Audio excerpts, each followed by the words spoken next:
विमान बादलों में गया और मेरे पेट में खलबली मच गई। ये शब्द अजीत पवार के थे। अजीत पवार का विमान बादलों में गया और वो घबरा गए। बाहर घना कोहरा था, बादल छाए हुए थे। अजीत पवार घबराहट में इधर उधर देखने लग गए। विमान हादसे में अजीत पवार के निधन के बाद उनका एक वीडियो सोशल मीडिया पर तेजी से वायरल हो रहा है, जिसमें वो एक घटना के बारे में बात कर रहे हैं जब उनका हेलीकॉप्टर खराब मौसम और बादलों से होकर गुजर रहा था।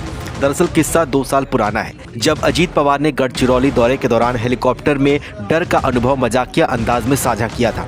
17 जुलाई 2024 को भारी बारिश हो रही थी। नागपुर से गढ़चिरौली जाते समय अजीत पवार और देवेंद्र फडणवीस एक ही हेलीकॉप्टर में सवार थे। बाहर घना कोहरा और काले बादल छाए हुए थे। जब हेलीकॉप्टर बादलों के बीच फंसा तो अजीत पवार जैसा सख्त नेता भी क्षण भर के लिए घबरा गया था। गढ़चिरौली की एक सभा में उन्होंने खुद का मजाक उड़ाते हुए कहा था कि विमान बादलों में गया और मेरे पेट में खलबली मच गई। मैं इधर उधर देख रहा था और काफी डरा हुआ था, लेकिन मेरे बगल में बैठे देवेंद्र जी एकदम शांत थे और गप्पे मार रहे थे।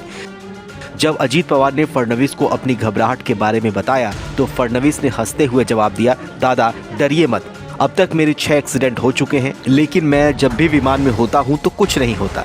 फडणवीस के इस जवाब पर पूरी सभा में ठहाके गूंज उठे थे।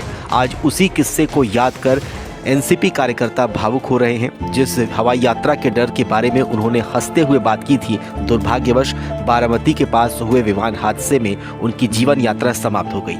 महाराष्ट्र की राजनीति में दादा शब्द को एक अलग पहचान दिलाने वाले उप मुख्यमंत्री अजीत पवार के निधन के बाद महाराष्ट्र की सियासत में शोक की लहर दौड़ गई है।